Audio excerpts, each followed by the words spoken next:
this week we are looking at Acts 19. So we're going to roll the video and you can have a quick look at the story. Chapter 19. Paul returns to Ephesus. Paul decided it was time to go over to Ephesus again, and he went on a long road through the countryside to get there. When he finally arrived, Paul found some Jesus followers and got chatting. They were so pleased to see him.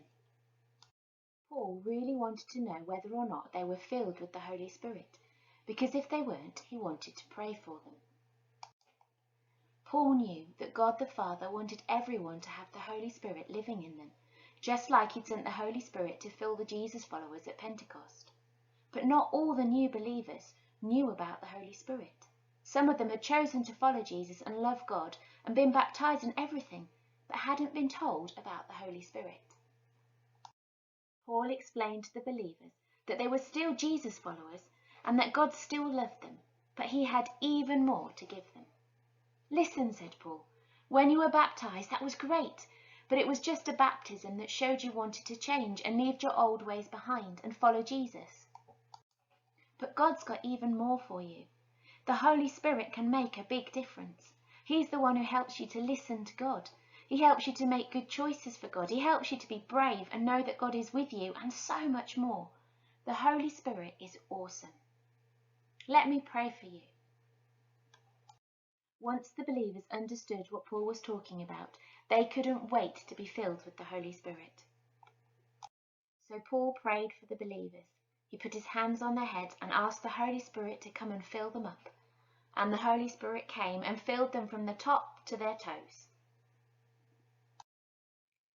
The believers were filled with the Holy Spirit, who came to live inside them, and they encouraged and told one another all about the Holy Spirit and what Jesus had done for them. Paul stayed in Ephesus for about 3 months, and he told people about Jesus, and God did amazing things through Paul, healing people, getting rid of evil spirits, and all sorts of things by the power of the Holy Spirit that lived inside of him. Hey, welcome back. So we've had a look at Acts 19 and we found out what Paul's been up to, talking to the new Christians about the Holy Spirit. Okay, so we've got a little experiment we're going to try now. Are we ready? Here we go.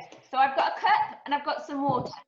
Now, when we talk about being filled with something, when we're filled with something, we know what that means, don't we? We fill the cup with water, yeah? Right, here we go. We're going to fill the cup with water. Ooh, he's down a bit, is he?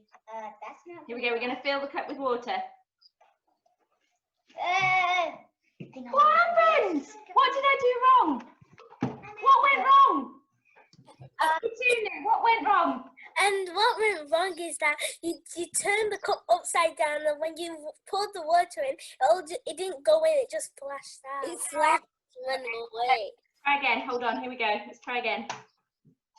Here we go. Stand a bit. We'll try again. That's not A bit.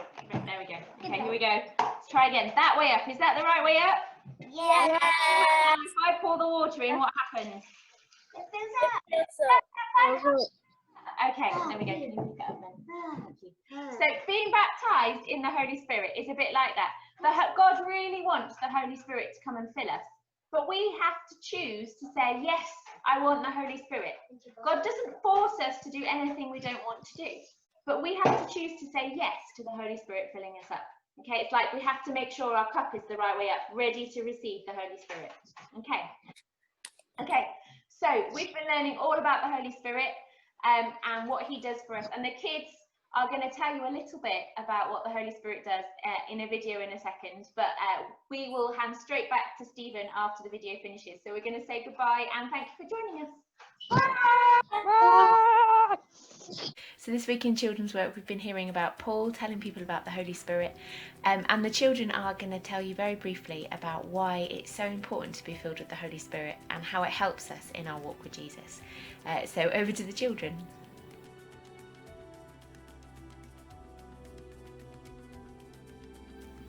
When the Holy Spirit lives in us, it's like a seal showing that we belong to him.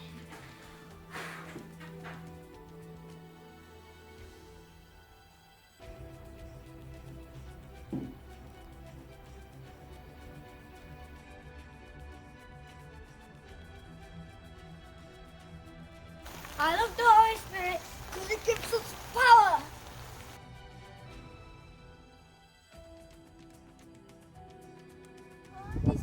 The Holy Spirit refreshes us.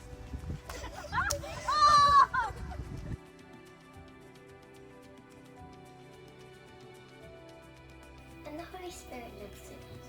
He gives us comfort.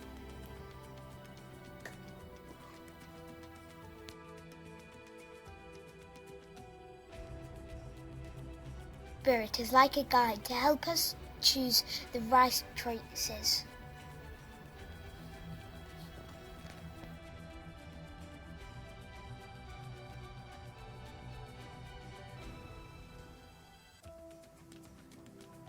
The Holy Spirit gives us comfort and helps us to read